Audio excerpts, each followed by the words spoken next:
Yeah, so we're going to go into boundaries. In particular, some of you are asking about family, and it doesn't matter if it's family or friends. I mean, there's slight variations, but really, boundaries are boundaries. It just means I'm going to come from a healthy place and say yes or no based on what makes sense, what seems like the greatest good. And this is a very deep topic. It's quite beautiful on so many levels to talk about and understand and learn and practice boundaries. But people misunderstand it. They think, they reach boiling point, man. They just get full, fed up, and then they blow and say, it's time for me to set boundaries. Well, as soon as you're upset, you're not setting boundaries, you're reacting. So whether you give in to people, which is not a boundary, or you stomp on them, retaliating, that's not a boundary either. Boundaries are really coming from a center, a calm place inside. No, sometimes we're a little bothered or upset, I understand, but they really come from a healthy place, a healthy center, and where we're able to say, okay, even if triggered, we're able to say, okay, I get it, I'm triggered right now, but let me stop for a second and take a look at this. Let me breathe, okay? Let me breathe and take this in for a moment. What's going on, and see what's triggering you. So you take what's outside occurring, you take it inside and you see what it's bringing up for you and you learn from it. Wow, this is bringing up disrespect or betrayal or wounds of hurt and so on. You look at it, you cry, you talk, you process, you breathe, you journal, whatever you need to do to process it. Then you set it down and you go inside even deeper and find God, meaning peace. So in other words, there's three stages. There's a reaction to something happening outside, looking at what it brings up inside of me on the inside, then dropping even that, going to the third spot inside, which is a calm center. Like, hey God, what would it be like, despite what just happened to me and what it brought up in me, what would it be like to just be in the peace of God? And then just kind of breathe that and enjoy that for a moment. Just kind of, like a respite. Just take a break. Then you come back and reverse that process from 1, 2, 3, 3, 2, 1. And you go, okay, wow, that felt good to kind of center into a quiet place for a moment and appreciate that. Now what I'm going to do is imagine taking that peace into me. Remember, we went from others, the reaction outside, to inside of me, what it brought up, to God. Now I'm taking God back the other direction from this point to the next point, which is where I worked on my triggers and so forth, and I looked at what it brought up in me. Can I bring a little bit of that peace forward so that I can feel that? Because I just did some work. I mean, I'd like to feel kind of good, not just in a deep meditation. I'd like to bring some of that goodness forward into me, kind of like as a reward for doing my work. Okay, and then I get that a little bit. Perfect. Then I'm going to bring it forward all the way, if relevant, in my interactions with what? With others, because that's what originally triggered me out here. So essentially, it's like saying, wow, you're pissing me off. What's that bringing up inside of me? Hey, God, how are we doing? Let's bring some of that God forward. We bring it forward back to, wow, I feel a bit better now. I think I can handle talking to you more about this. Then we go and bring the boundaries forward with, hey, listen, that original thing that happened a minute ago, or an hour ago, or a day ago, or a week ago, a month ago, 10 years ago. Remember that? Yeah, I'm good. What would you like to talk about? Well, and this stuff comes up. And you're able to say, because you're coming from a healthy place, oh, yeah, sorry about that. See, I can afford it. I was just with God a minute ago, man. I can afford anything, really. So it's like, I'm good. Oh, absolutely. Let me take responsibility. I'm sorry about that. Is there anything I can do to kind of make that better? Anything to help you feel better? Okay, cool. No. But you want me to jump off a cliff. I'm checking in. No, that doesn't resonate with the inner me and the God me. Doesn't resonate. That's when you say no. And they say, well, if you really loved me, you would really do anything I ask to make up for whatever they think you've done, or even just to get your goat and push your buttons. And boundaries means you're able to, not get offended that they want you to do this, but instead it's more like, no, I'm good. That doesn't feel right for me. Well, if you loved me, and I do, but I'm not going to do that. You see, just really, really calm center. The problem we have is you can hear me saying this and go, oh, that sounds kind of easy or simple or whatever. The problem we have is when you actually deal with humans. you know, um, that's where it gets to be a bummer, because you have, let's say, a person, a child, a parent, or somebody wants you to enable their ego. They want you to give them more than you can afford to give, psychologically, emotionally, whatever. And you're having to say no, and you're going to get the retaliation sometimes. Usually you're not going to get, oh, wow, you just said no to something, and I'm really feeling honored. I mean, wow, that's really helping me realize how I had been overstepping, and wow, you just taught me something valuable. And thank you. Thank you for recognizing your healthy boundaries. Oh my God, what a wonderful being you are. That's not usually going to be the reaction. It's jerk. Who do you think you are? You think you're better than us? You owe me. You're going to get all that stuff. Now, if you can't handle hearing that stuff, then you probably shouldn't even set boundaries. Just go ahead and keep being weak, trampled on, doormatted, and enabling egos and codependence and so on. You might as well just say, listen, do you need intravenous blood from me too? Take it from here with your fangs, or here, with your claws, because, we're not going to get anywhere if I'm not going to stand up for myself, right? So don't mess around. Either be prepared or don't. But the reason I said you go inside is so that you can find that healthy center and be able to stand your ground. It's okay. It's all right. I don't care who it is. I really don't. I don't care. You go, but this is my mother, I don't care who it is. This could be your priest, your rabbi, your mother, your father. Somebody said to me this week, but what about honor thy father and mother? That was your father God and your mother God. Your father and mother. And it also means, if you want to bring it to your parents, honor the honorable aspects of your parents. If they have none, don't honor them. If they have any honorable aspects, honor those. That's all it means. The people that made you think that meant honor your mother and father no matter what they did to you were parents that were telling people that. So don't buy into twisted interpretations of things. And notice with me how I'm going to say, you could call me, you could email me and say, Michael, but I believe you're not going to get anywhere, which really ticks some people off. I know some people don't like me because, of that, but that too, I don't care. I mean, it really doesn't matter to me. I'm not saying I'm completely cold and thick-skinned about people not liking me. No, I'm a human being. I would really prefer that, that people not hate me, especially when they have no reason to hate me or whatever. That's a bummer. So I'm not like thick-skinned, but I also know what's true. And the truth is, the last person you need to give into are people that try to punish you for honoring your true self. I mean, that in itself should be like, oh, I get it. They're trying to punish me for standing up for higher self, love or whatever, for God. That would mean they're probably not healthy people, and therefore it's probably not in their best interest or mine for me to give in, and so on, okay? So hopefully that's making sense, and based on questions one of you is asking, what if you're the only one in the family, the only one in the partnership, the only one in the whatever, the only one at work or in the business arrangement? What if you're the only one that wants to work things out? What if you're the only one?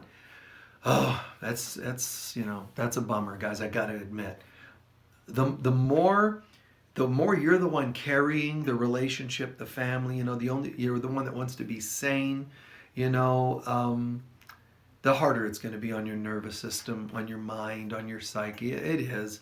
I would say pray and make sure God becomes your strength. But when you're not feeling the strength, then rest, sleep, bubble bath or something, recuperate, rejuvenate. If you burn yourself out as an attempt to make other people happy, you're actually doing everybody harm. If you're doing it to a fault, that's being a rescuer. It's being also insensitive to yourself, which is why I said we should talk about boundaries with ourselves today as well, which we're going to get to. But If you're the only one, it's kind of a bummer. So it comes down to this. You better ask yourself, what can I afford to do? Just quick, vivid examples. If you and I are in love and we just met and we run into a little bit of a snag and somebody needs to apologize, for me, I would go, that's easy. Man, we're really in love. This is an easy decision. Let me just own it and say sorry about that and move on for the sake of happiness in the relationship and so on. But what happens to us is 40 years into it, you've cheated 6 times, you're still an addict of some kind or another.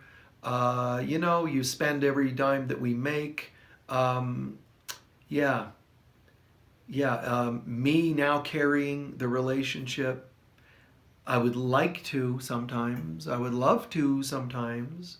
I being we, any of us. But really, it would actually be hazardous for me to carry it. First of all, it's unhealthy for you if you're the partner, the other partner, who's got all these issues, because my carrying you could give you the impression that this is okay, and it is not okay. So it's important to say, check in and see what you can afford to do. And, it's important. And I've been able to do that in my life once in a while only a few times in my life where I've had to say, man, we're reaching the limit, because I believe in unlimited and unconditional love. So I do my best to live it, preach it, walk it, talk it, everything, and not give up. So when I got to give up, I got to go, okay, it's taken quite a bit for me to go, it doesn't look like this is going to happen.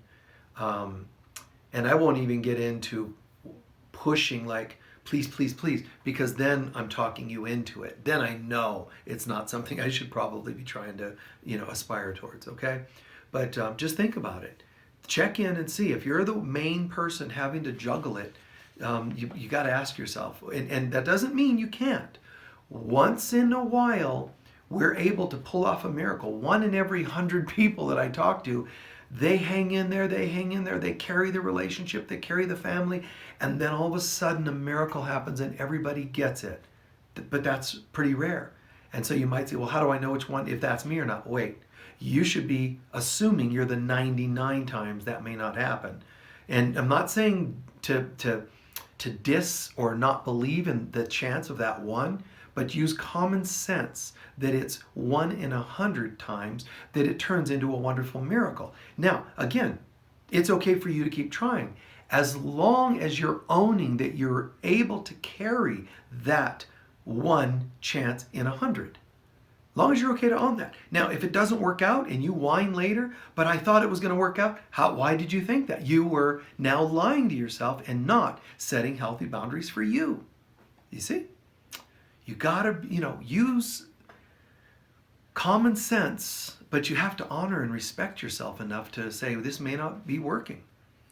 And one person also asked, and I don't know if I got the wording quite right, but in a sense they were saying, have you heard of people who are potentially in a good relationship, but then get distracted? For example, this person the person might say, well, this person I met and I think that we can do great things together, write songs together, whatever it happens to be. Even parenting together, perhaps, like co-parenting. But we're not meant to be ongoing life mates. We don't get along at that capacity. Or it could be something like we just have a real attraction, even though we're supposed to be doing work together. We allow the attraction to get us, which has happened to people in the past, of course. And they get into the passion of it, and then it affects the work. When it affects the work, you think sometimes, okay, let's go back to just working and not having the intimate relationship. Almost never can a person do that. It's almost impossible because the feelings are there, the past is there, So it's a bit challenging. Why does it happen? Well, because you were being turned on, if it's one of those types of things where you're, the allure of the sex appeal or the connection. Wow, there's just something here. It seems magical. So you move forward with it. And sometimes you think you're going to be okay with it. Sometimes you thought, hoped it would even go further into deep love forever, but sometimes it's like you thought you could just handle the, intimate friendship, and it gets kind of sabotaged because the emotions get in the way, and then sometimes comes resentments and jealousies with other people and so forth, and then it affects the work. It depends what kind of work you're doing, but sometimes that's very hazardous, because if your work was supposed to be, like, just a quick example, Edgar Casey asked in a reading about his attraction to his secretary, stenographer. He had his wife. His wife was a very dutiful wife, and very, like, they were like mom, pa, kettle, or the old man and the old woman, farmers, with the pitchfork picture. So you got that old vibe and the old values. So that was cool, but he felt a electricity, a vibe with his stenographer. Like, there was more excitement. Pictures of Casey with his wife, like this. Pictures with the secretary. There was a lot more, hey, woo, going on in the room, And he asked in the readings, can this be pursued? The reading said, well, of course. Of course there's a magic there. There's an energy, past life connections, etc. It elaborated all the details of it. But it did say, but if you pursue the affair, the work will be affected. And there's all kinds of reasons for that I won't even bother getting into, but the work would be affected. Not because of a moral issue, but it does speak to the arguments that would start happening and distractions that would start happening with the arguments. And pretty soon, the wife that's helping with the readings would suddenly not want to be in the same room with the stenographer who's helping with the readings. And the contention would affect the clarity of the readings, and so on and so on. So it does have an effect. Even your songwriting and so on. All these things can be affected adversely. Sometimes adversity can inspire or give us some insights to write things, but I would say it's not worth going through hell to get to heaven. It's not worth creating contention just to write a great song about contention. I'd rather be at peace and just feel the flow of spirit coming through me all the time. But that's just a quick answer to each of those questions so far. Now, when it comes to setting boundaries with others, family members, and that sort of thing, although it's crucial to learn to set boundaries, it is very, very important to understand that even when you're setting boundaries with others, you're actually setting them within yourself. So in other words, it's true that the others are really teaching us. The others are outer mirrors of our own lessons. So even if I say, you're taking advantage of me too much, so I'm going to set a boundary and say no more of that. Yes, I am setting a boundary with you who keep taking advantage of me, but I'm also, if you think about it, learning to value myself more. So don't think that setting boundaries means I'm suddenly self-righteous and the other people are the bad guys and we're learning to say no to them. Sometimes that is the vibe. Sometimes that does seem to be somewhat true, yes. But you really can't escape that we're learning too. That it's important. I'm learning to value myself when I set boundaries with you. I'm learning to care about myself. I'm learning to say, wow, I've been here before and I don't want to keep doing this. So, I'm saying no to myself as much as you. So keep that in mind. I know it's challenging to have had family members that do some of the things that some of them do. But at the same time, their lessons are for us too. They push their luck a little. They take advantage sometimes, or they push and pull at us, trying to control. Mom, but I'm your mother. You have to do what I want, and you keep giving in, and then your heart gets broken. You feel used, and sometimes they're rude. So I think it's right to say, hey, wait a minute, no, not going to happen. We're not doing that anymore. But I'm your mother. Thanks, Mom. That's great. Thanks for reminding me. But here's how this is going to work. And some of you who have had sessions with me have heard me say this. You write an email, so you don't have to hear it on the phone, especially if you'll weaken on the phone. But you write an email and you say, anything you can that's positive. Hey, listen, thank you, positive. If you can come up with positive sincerely, share some things and thank yous and so on. I really have appreciated this about our life, our relationship, whatever. Great. Move into part 2, the second paragraph, let's call it. And that is, but I'm really running into some challenges there. Sometimes I don't know how to connect, and sometimes I don't know how to get along more with you. And, instead of saying, you don't respect me, talk about you. I don't know how to make our conversations go more peacefully. That's a nice way of saying it. It is a responsible way of saying it, too. Now, you and I know people that are real contentious and rude and disrespectful of you, they're not going to go, oh, that was so responsible. Let me change my ways. It's very rare, but they might. But it doesn't matter, because your point is that you write the letter responsibly. You give them less ammunition to shoot at you when they say your letter was rude. As long as you can say, I bowed out of this, or I set a boundary and I did it as tactfully, lovingly, respectfully, responsibly as I could. Bam, leave it be. Now, if they can't handle it and you did it that way, great. You did everything you could, and I think you're good to go. Now, they react and all that, and you cover that in your third paragraph by saying, and if this doesn't work for you, I understand. You won't need to respond. In fact, do not respond unless there's an agreement. And if you don't respond, I'll understand. I won't hear from you, and that'll be that. And in a sense, you're dropping a hint saying, don't contact me if this is going to be contentious. And if they do, try to get rid of it. Try to, done.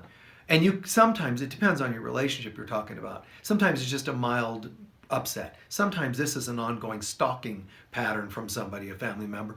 And that's when you have to say an extra added piece, which is, if you do not agree, or if you contact me and it's contentious, then I will have to notify the authorities, because I'm telling you, do not contact me under any such kinds of means. And you're not doing any of this as though you're good, they're bad. Don't even think good and bad. Just think healthy. This is what's healthy for me, and that's what I've got to do. And then do it. If you feel like you still have to doubt and question yourself, then sit down and say, well, okay, is there any legitimacy to my doubt? If there is, like you might say, well, now that I think about it, the person, they might not have meant what they said when I interpreted it to mean, something as gross and rude as they said. Let me double check. That's worth checking. I'm not asking you to jump, into the briar patch. I'm not asking you to just make assumptions and go right for the throat. Of course, if you're in doubt, double check. Hey, listen, I just wanted to check. Is this what you meant? Is this what you said? And if they say, oh my God, no, then great. You've saved the relationship from crashing into a hard boundary level, But just do what you can, guys. Do what you can to clean things up and find out what works for you, and start a new year. Even if this is July for you watching this, start a new year saying, clean, man. I want clean. Healthy, clean, and healthy. That's what I'm going for today. All right? So, when it comes to setting boundaries with ourselves, remember, you're really saying, I want to learn to have value. So I want to check in and make sure I'm doing things that feel right for me. Boundaries with ourselves is already being practiced when we set boundaries with others, but there's also ones literally with ourselves. How much time do you go to the gym? I've got to look younger. I've got to look thinner. I'm going to push beyond what I should really be pushing. That's an unhealthy boundary, because it's not a boundary at all. You went too far. Things can happen. I mean, mind you, you sprain an ankle even when you do a mild workout. But I'm saying, just using an example, if you say to yourself, I'm going to set a boundary. I'm going to learn. I'm going to go without dating for a while, because I'm going to clean up my old relationship patterns. I'm going to clean my stuff up. And then like 28 years later, you still haven't dated. I call that starving as opposed to fasting. Fasting's good, but don't starve. So somewhere in there, you went past the line. And the same thing goes for the opposite direction. I'm gonna fast from relationships, and then like, oh, they're cute. Like 2 seconds later. That's unhealthy. It's not a boundary at all. You're still in your addictive patterning, and you need to look at it. So it gets really tricky. Now, I should say in advance, we all have to have boundaries with ourselves. Healthy, what works for me? Who am I and what works for me? Okay? But at the same time, my idea of what works for me is going to be different than you, and you'll be different from the person to your right, to your left, behind you, forward, and so on. We're all going to be different, but the thing is, most of us don't even check in to find out what our boundaries are. That's the problem. But even if you do discover your boundaries, which is one in hundreds of people that practice healthy boundaries, hopefully it's going to be everybody on the program. But even when you practice healthy boundaries, they're going to be different than the next person because they're yours. So I might say, for me, I would never do such and such. To you, it might be, that's easy for me. I have no problem. Great. See? And you don't tell people your boundaries are wrong. You don't say that. Your boundaries are wrong somehow because they're theirs. So you have to honor other people's boundaries, or you're actually not practicing healthy boundaries by not honoring theirs. You're sort of penetrating their space, telling them their boundaries are wrong or off or bad or not strong enough, not this enough or that enough. So that gets a bit unhealthy, obviously. I know for me, I definitely, my boundaries can stretch a lot further than most people's and more than what I would advise most people to do. But that doesn't mean they're wrong. It doesn't mean I'm hypocritical because I would do something I wouldn't advise you to do. It's because I actually feel like I can deal with it. I can take it. That's just me. But you got to check in for what is you. Just to give you kind of an example, just like times I've said yes to things, but things that I felt I could afford most of the time. Even though I have set a limit and said, God, touring can be hard, man. It can be. It's expensive. You're staying in hotels, and there's costs involved, rent-a-cars, and on and on and on, depending on what phase of my touring schedule. But sometimes there were people offering rides, but lots of times rent-a-cars and so on. Sometimes tours were 5-6 weeks long, and sometimes 6 days long. But I sort of thought there's a point many years ago where I said, well, larger centers are fine because it covers expenses and it makes a living and so on. But I was setting a boundary with smaller centers. Or like if somebody says, oh, Michael, I have 25 friends, and a puppy that are going to fill my living room for you if you just come to... God, some of you guys that have asked, and damn well that I always said yes. It would be contrary to my preference, but I wanted to be helpful, so I still did it. I still did bookstores even into the 2000s, I think, early 2000s. I still would go in, some bookstore, and they make a killing, when I'm there. They may sell more books, and it really means a lot to them. There's churches, that sometimes they're like, well, we only have 55 people, and I'm like, I can't. Oh my God, but I often did it. Probably 10 years ago is the first time I said, it's our policies, mind you, it's not just me, but our team says, there's the policy, and we don't do centers that have less than 100 or 200 people or whatever. But I never wanted to be the type that says, I'm too big for you, you're not worthy. It was never that, and I had to make sure it was not that. So I was happy to test myself by still doing, smaller places, because all too often, the few people that do make it big out of many hundreds that don't, man, they just go right into, I'm too big for you, and, so on and so on. So I've said yes to a couple of conferences that weren't very large conferences and all that, but strangely enough, I would still say yeah, but I knew the conferences weren't going to launch. They weren't going to make it because it's hard to do conferences. So even then, I still said yes because I wanted to be helpful. If it was going to work, I was trying to be helpful and put myself out there. When I got married, I had a friend this is back when I was 20 or so, I had a friend who was kind of down on his luck, and he slept on my couch for like the 3 or something years I had an apartment. And people were like, "You're married now."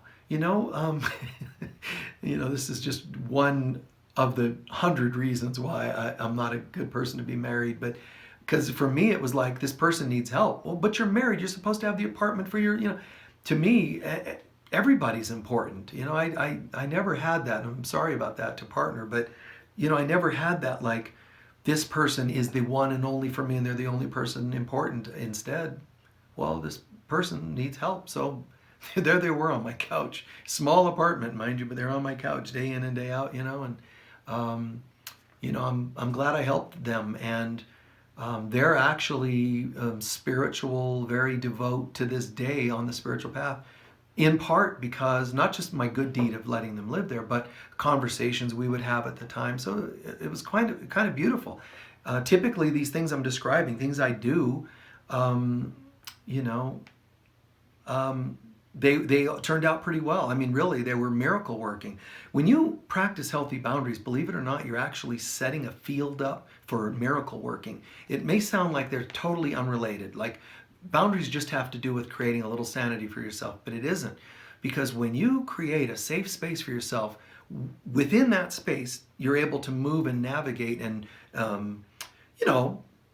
be respectful, but also you can give a little here and there. It can work miracles in people's lives. So I've said yes to lending money or giving money or gifting money or, things like that. That's all about boundaries, but it's all about miracle working, I said yes to a relationship partly because somebody needed to deal with immigration issues, and I've thought about doing that a couple of times in my life. Now, I could sincerely say it's not an illegal thing because whomever it is, I would absolutely love them and go through the proper motions to make it legitimate and real. Okay, I would have done that. But, when I see people whose lives are being devastated or destroyed, I think, God, how can I help? So again, my boundaries would be different than yours, but often I've reached out and done things that you might not agree with. I remember one time, let's see, this is probably in the later 90s, mid 90s or something. My kids were probably in middle school at the time, and I remember the principal called because a few kids, 3 or 4 kids, decided for some reason to not go to school. They decided to go to some other school just to visit, to be, playful, fun, like a dare, let's go visit another school. So they did, and they got caught. So principal calls, you need to come and pick up your kids. They're going to be expelled for the day. Okay, that's kind of a bummer to hear, but okay. But the thing is, the neighbor was one of the other kids, and their mom was called, and I knew there might be a problem. So I called and I said, "Hi, did you hear?" And she said, "Well, I just got the call, but I don't know what to do." Her husband was thrown out of her house for molesting her children, and she was trying to run their family business by herself, could not leave the business to go get the kids, so she was beside herself. You know what I said? I said, "I'll go get them." "Oh, but the principal said it's not allowed for a parent to go. It has to be." I got it. So, I called my kid, "Hey, I'm picking you up." "Okay," you call the office, the principal's office. "Yeah, okay, I'm picking you up. And the other parents are picking you up too. Their kids up too." And the principal's like, "Fine, they'll be in my office." So I call my kid, "Hey, it's me. You know what we're going to do? When you see the vehicle, create a diversion or just stretch, "Can I use the bathroom?" And then you and your friends run out the door. It was like a Mission Impossible, it was great. Now, mind you, some people, "That's wrong." It was the right thing to do. So for me, it was right. So my kids, they all 3 or 4 of them, they came running out. I had it was a minivan, a really cool custom minivan, and slid the door open, and I had the sound effects going as they're running. I'm going dun dun dun dun dun dun dun dun, and they run in, jump, they slide the door, we take off. And we have to be careful because the principal likely calls the police and they're watching for this because I technically could be considered kidnapping the children from the school. And I don't care. It's just what was right. So, and I'm strange in so many ways, as you guys know, but it's right. I have said yes to 24 hours a day sessions, knowing that there's times when people are in need. And so there are times in my life when my phone would be at my bedside, nightstand 24 hours. And because people were calling from different countries and they're 20 hours forward or backward or, 8 hours different. And, I'm like, well, that's what I needed to do. Especially in those days, that's how I handled it. Now there's a little bit more of an easy system where people can get booked and Skype and this and that and the other. But that's what I did. And for me, it was the right thing. I had I think twice in my life where somebody asked me for a kiss, and I said yes. Many times they said no, but a couple times I said yes. One woman in particular, she was, I think, 35 or 40, and she had never been on a date, never kissed a person. She had come in with a lot of phobias about this for reasons she knows, and was just panicked about it, and asked if I would be willing to share a quick kiss with her, so that she could feel like it's okay, like she broke through that barrier. And as much as some other people would judge it, it's what I did. I chose to say yes. I told you the story at least once where I walked a friend to school who was told he was going to be killed on the way to school, but he was afraid, and all of his other friends are like snickering and going, man, I'm not going anywhere near him. And I just said, well, somebody's got to. So, I walked with him and felt like it's the way it is. I was walking in a city one night, and a kid was being chased by a gang, and I told him to come and stand by me because he was going to be killed, and in fact he got shot. He stood behind me, but he panicked and he ran. There were several of them anyway, but he ran after standing behind me. When they got close enough, he took off, and then they shot him. And it was, that was interesting. Like, you could actually hear, like they say in movies, you actually hear the bullets flying past my head. I could hear them penetrating the air, and hitting the walls and the windows behind me. But they didn't kill him. They just shot him, and he got hit in the leg. But the point is, it's like, well, I just felt like I can afford it, and if I were to go, then I'd rather go doing something than saying no. You're on your own, dude. That, for me, that was right. Now I'm not telling you it's right. For example, you're a mom or a dad, you have family to support, your kids would be devastated. Not that mine wouldn't have been, but they know I'm so strange, in so many ways. They kind of, I think, had to adapt. This guy's just not going to give us, all the things you'd expect from a dad. They knew, emergency rises, it's like he's Batman. He's gonna answer the call. He's got to go to the bat cave and down the bat pole and out. They knew that was my thing. But we did compromise, which is good, boundaries, because they set a boundary with me and said, hey, could you do us a favor when we come over for Thanksgiving? Could you not take calls? And I said, tell you what, thank you for asking. It's a great point, guys. Tell you what, I will take the call only to tell them, to call back in 1 hour to give them directions. And they agreed. They thought that was perfect. And we did it. So boundaries are not solid. They're not walls, man. They're flexible and negotiable, as long as nobody's being harmed by it. When I was in high school, I would love to have had more fun and partied with people, but it wasn't my thing. So I said yes to, just like yes to these other things, yes to being the designated driver most of the time. And there was an instance where a friend of mine, he and his wife, great people, and he said, my wife works for a veterinarian, and she's really struggling because she wants to have children, but her work is her priority, and so she doesn't have time to really meet anybody, etc. They asked if I would father a child with her, just simply fathering the child, like meaning as a donor, whatever they wanted, and it's outlandish. And Jesus says in the Bible and Course in Miracles along these lines, when people ask something outlandish, say yes to prove to them it doesn't matter. Now, before you get nuts on that, let me explain. What he's saying is, show people that you're not attached. But he does clarify, I don't want you to do things that would harm them or you, but it is nice to show them it's okay, it doesn't matter. And that's what I always felt, even before reading that. I always felt that. I always just felt like I could afford it. It's okay. So that's my boundary, and you have to find yours.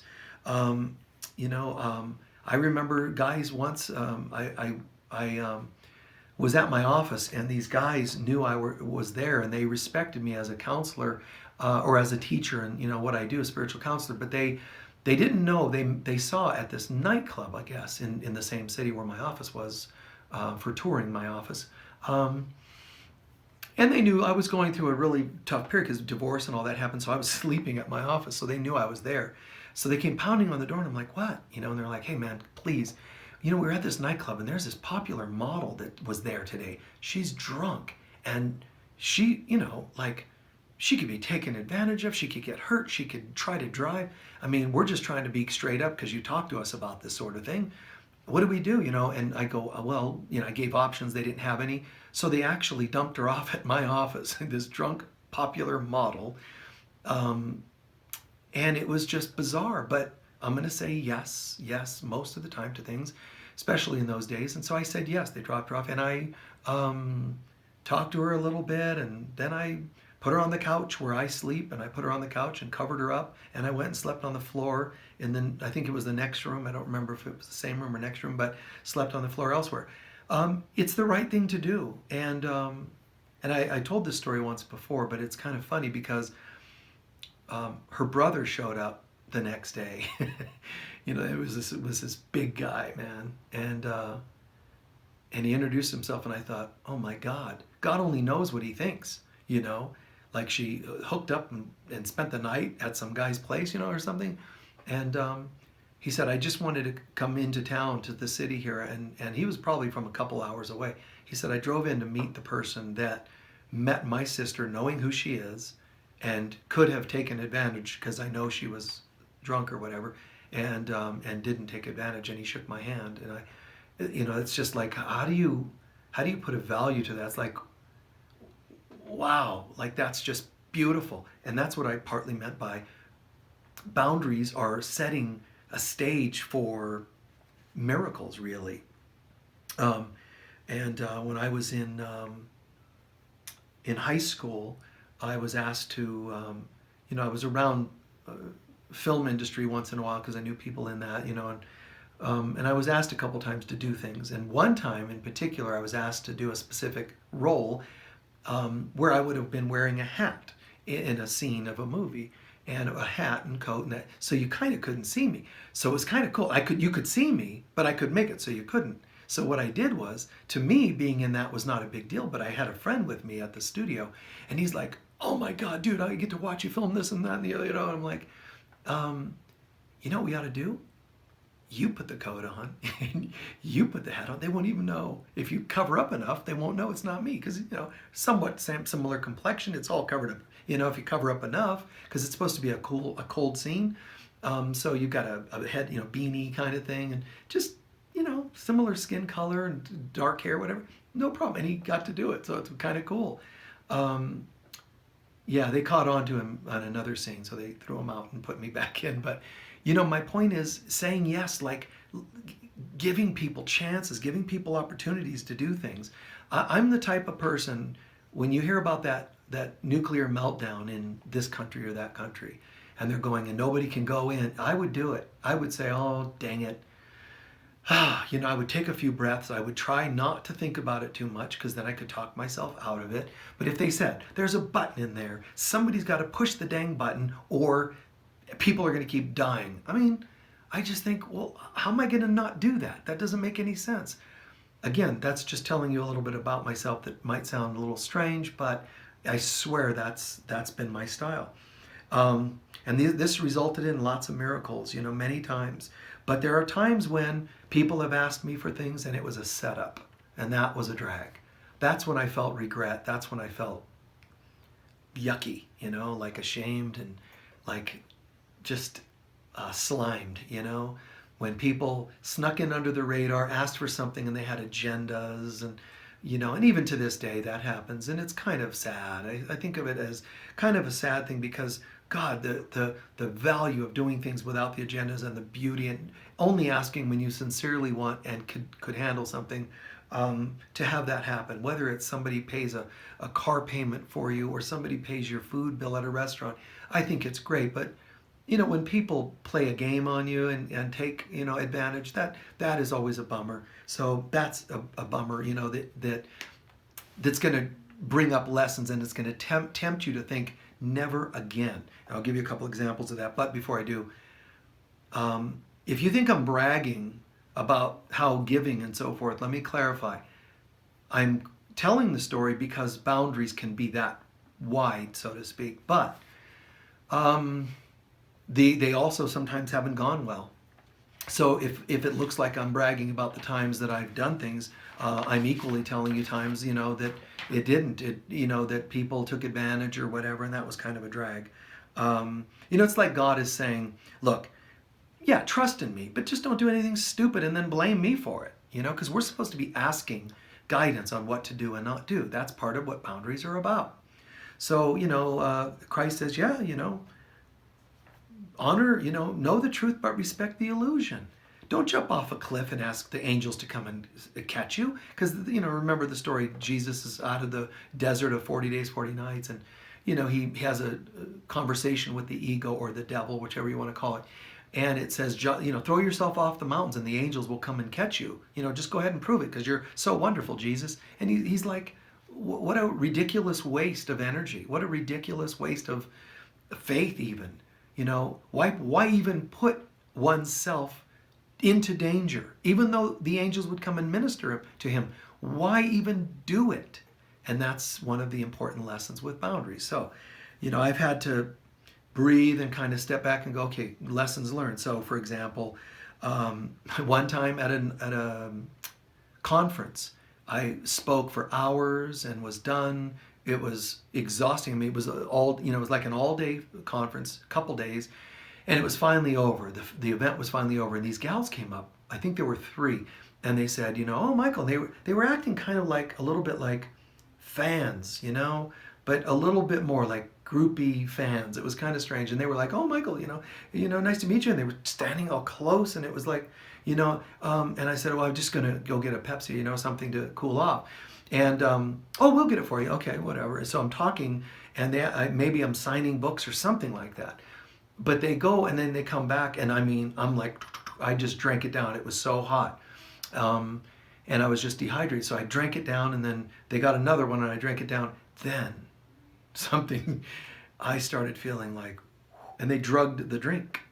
So there I was, saying yes to a gift from somebody that wasn't, and that's one of those examples of things that, it feels weird. I've had intimacy in my life that had conditions on it that I didn't hope or think would be there.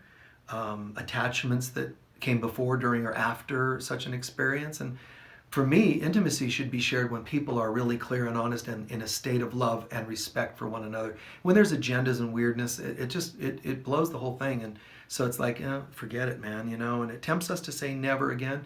And I don't think it should be never again. I think it should just be, let me look at whatever lessons are here with this, Friendships that said they were friendships that were not friendships, where I confided in people that betray and take the confidence shared, just like any of you doing.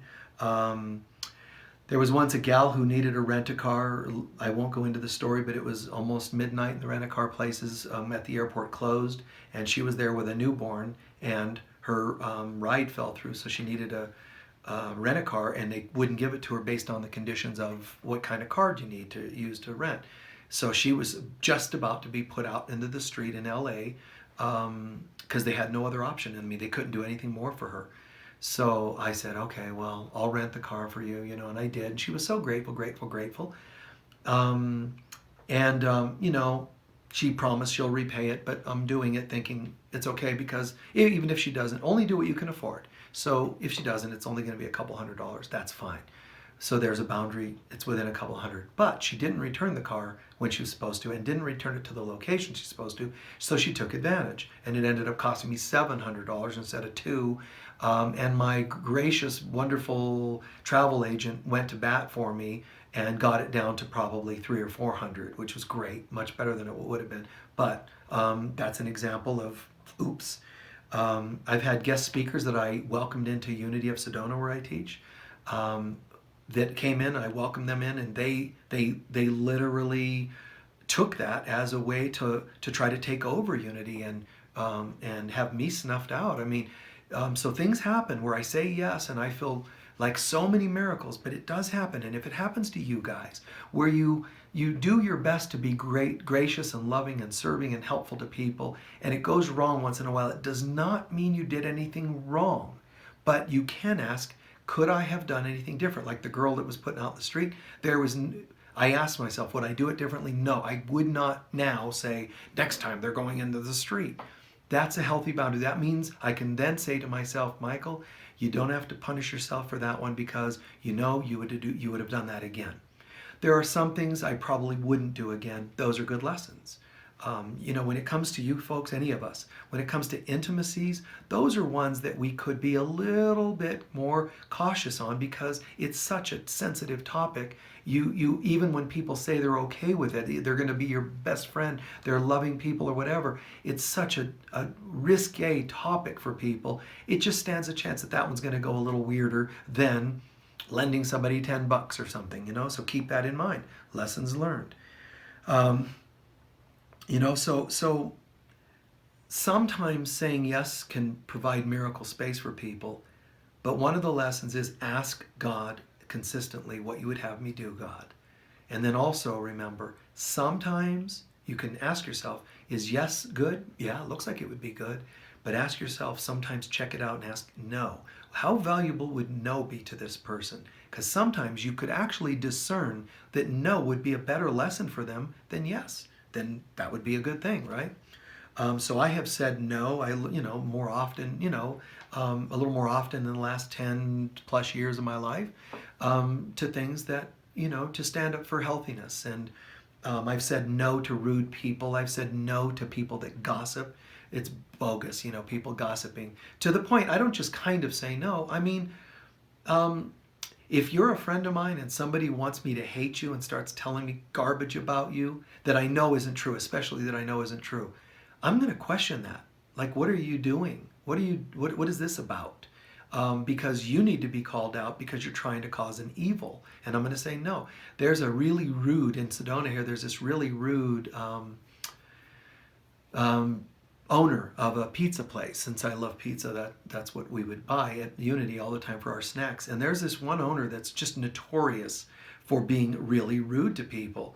And he, somebody that was visiting from out of town wanted pizza. I said, oh, they're really good. They went over and got the pizza, but the person just berated them, rude. And that was it. We called and said, you're rude and we're not coming back. And I meant it. Even employees would try to sneak behind our back at Unity and buy pizza from the place. We would tell them, do it again, you'll be fired. Which sounds like, geez, where's the love? That is the love. The love is that person was harming other people and we swore we would not come back because we're trying to send a message to them.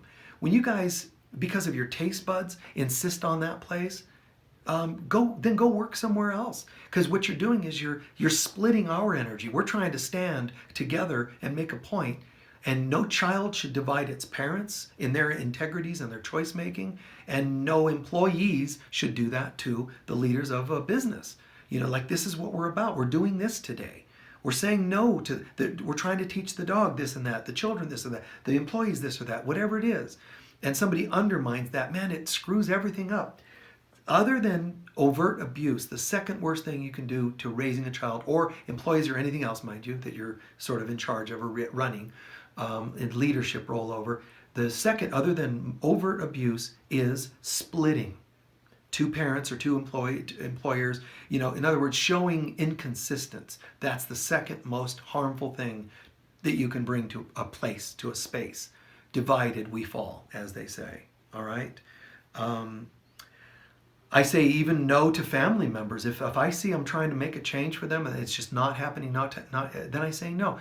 Clients, counseling clients, they ask for advice, I give it, they don't do it. They ask for it again, I give it again, they don't do it. Eventually I say no.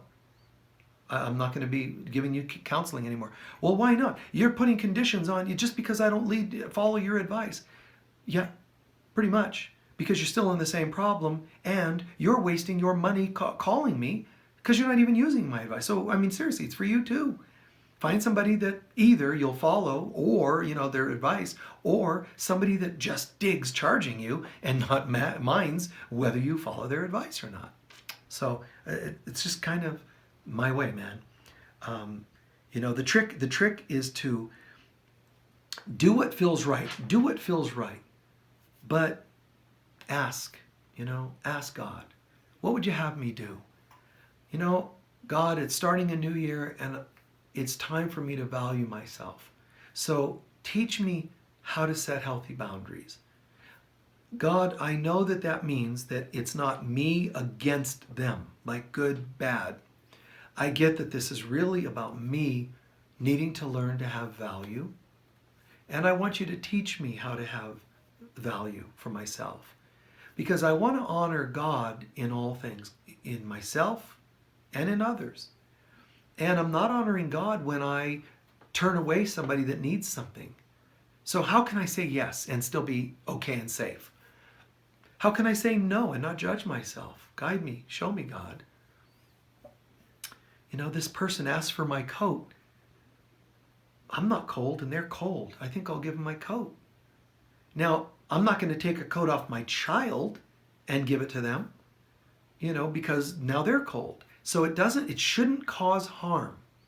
And that's where it all gets kind of tricky, because you have to ask, is this going to be the greater good? That's what the greater good means. It doesn't just mean greater good. It also means the unlikely harm, the least harm and unlikely harm. And I've told so many stories along these lines. I've told stories of when I went to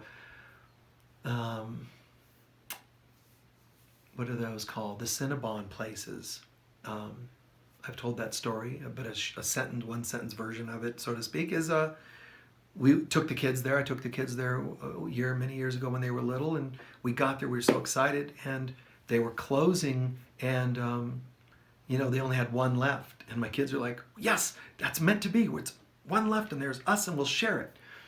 But there was somebody behind us in line, and I'm like, and they're like, "Oh, you gotta be kidding me, Dad. We just drove 30 minutes to the mall to get a Cinnabon, and you're gonna do one of your miracle things."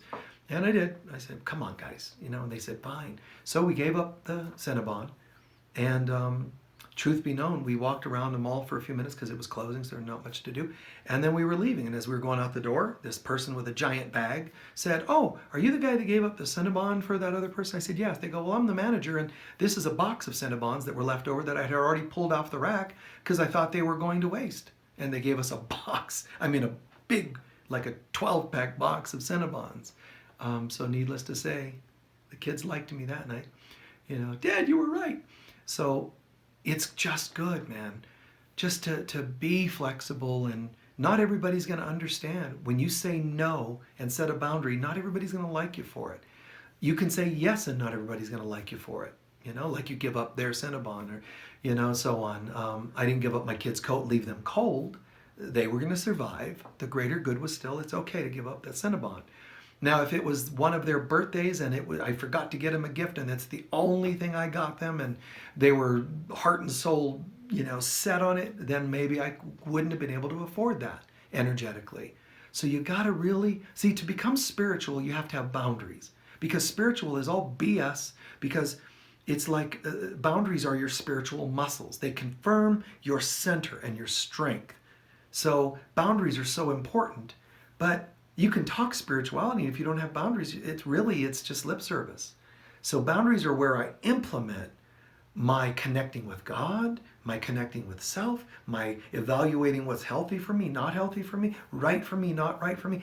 Also, how can I be helpful to other people? It's a topic that should be like, God, it needs to be out there. It needs to be understood. Why isn't the big TV show hosts out there that call themselves, progressive and great and wonderful, why don't they do a special on boundaries? One that's not clinical, where they have clinical people.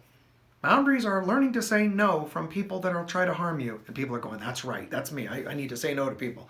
And they put up their defenses. That's not what boundaries are. You can't even have a conversation about boundaries and call it boundaries if it doesn't include you checking in to you and to God. If you don't go inside, it's not a boundary, it's a barrier, period. So that's how it all rolls. That's how the cookie crumbles. And I know, from my own, experiences that, not everybody would understand for me, gifting something to somebody. Even when folks give me gifts, they mail me things. You guys know that I don't really keep most things. I pass them on to people who could really use them more. It's not that I'm dissing your gifts. It's just that I'm also saying if somebody can use it more, okay. And if I had to walk into, a nuclear power plant and push the off button on a nuclear meltdown, it's the greater good. The needs of the many outweigh the needs of the one, especially if you, that's from Star Trek, but that's why I smiled, because there was a movie or something that included that. But it's not going to be true that the needs of the many outweigh the needs of the one if you don't understand and you think it's a sacrifice of the one. Even Jesus, oh my God, he sacrificed for everybody. He didn't, because sacrifice would mean there's a regret to it. Like I'm giving something of value up. He's not. He's going, this is great. I'm happy to do this. I'm totally excited. I'm looking forward to it. You have no idea the good that's going to come from this for everybody. Because when I resurrect, man, I'm dropping the whole facade, the whole illusion that this world has any strength or power over you. Very cool. And, so, yeah, there's times when I, you could be down to your last few dollars and, and gift it. I'm not saying you should do that. I'm saying I feel like I can afford that. And when someone says, Michael, would you give me a hug or whatever, sure, even though it's risky because there's people often watching going, oh, he's hugging someone. That's personal. And they get all weird about it. I don't care. I mean, I got to do what's right. And at the same time, I've learned that sometimes there's agendas and weirdnesses too. So, I kind of, like everybody, have to juggle that sort of thing and deal with. And the only way to say, I don't want to have any regrets or any problems ever with anything I decide, so I'm never going to do anything at all. Okay, but now you just have nothing but a rigid life and you're already regretful. Because if you die living that way, you're going to go, crap. So many opportunities I could have said yes to help people, and I went and erred towards no, and it really didn't bring anybody anything. So now I got to go back and try and do anything of value to make up for that. So you're still going to get it. All we can do is our best. Certainly try not to do things that are harmful, overtly harmful. Try not to do things that are gross or illegal and so on as best you can. But we all slip.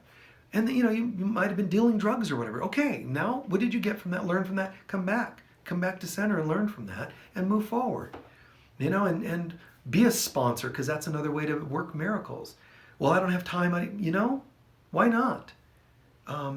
You've taken from people and helped turn them on to drugs. It might have killed some of them. How about just giving some advice to some of them as a sponsor? Not as a sacrifice. Oh, fine, I got to go and be a sponsor to make up for my guilt. I'm saying find the happiness. And that's one way to know that you're doing something right. Jesus says in A Course in Miracles, is the happiness level.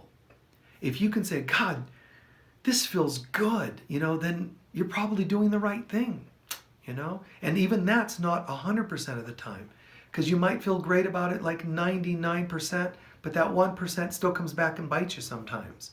You're a massage therapist, you gifted somebody a session once because you felt sorry for them because they didn't have money and they could use a massage. But then they took that to mean, oh, I'm special, now I'm going to get another one free. And you said no, and now they're ticked off at you, and you think, God, I should have never donated that one massage. See, that's the kind of stuff that happens. But if you hear my voice, even as I'm saying those regrettable moments, then what starts to happen also is, there's a tension where we can't do anything, where nobody can make a move.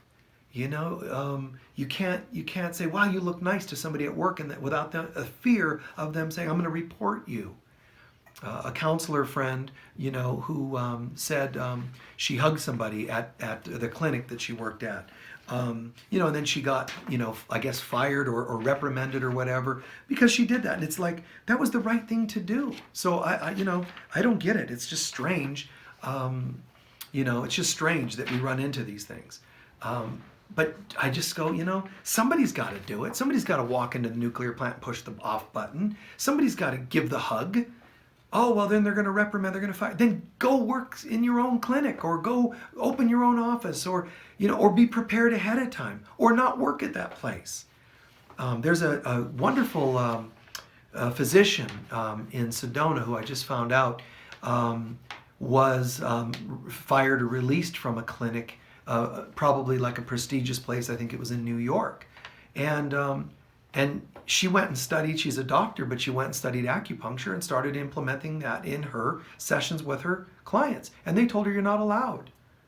So it's like, but I just spent thousands and thousands of dollars to train in acupuncture, and it's a valid art. They said no. So you got that clinical, ridiculous, hard-nosed, old-fashioned style school or whatever.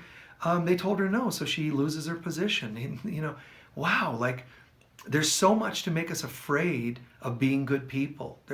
That in itself tells you this world is absurd. But there are also people that go overboard and do inappropriate things, and I don't think that's very cool. So we should do our best. We should try to know what seems inappropriate, but we don't always know. Because what's inappropriate or appropriate to one person may not be such to another. But I just can say, just do your best. And of course, in Miracles, there's this point at one point where Jesus was sort of saying, you're going to try to make decisions and you're still going to slip up. And I'm paraphrasing, but he's saying, but at the end of the day, at least do what you think is right in the moment. I mean, don't become paralyzed. Don't become immobilized, like to just do nothing, because that's hell, really. The immobilization is like a form of hell. You're stuck, you're frozen. Frozen is like traumatized.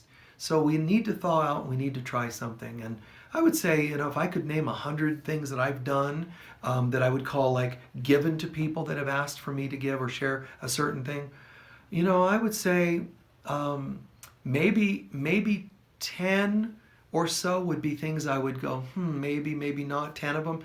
And probably only 2 of them would I actually say, yeah, I probably wouldn't repeat those. And that's one thing that you can say to yourself. If it's something you wouldn't repeat, that's a good way to know if it's something that wasn't right for you. What do you do about that? You go, I think I got it. You learn the lesson from that. Okay? And I think that's it. So many blessings to you all. Thanks for your time tonight. And I pray that you can take this and apply this, and you'll see it makes a huge difference in your lives. Peace be with you. Thanks. Bye-bye.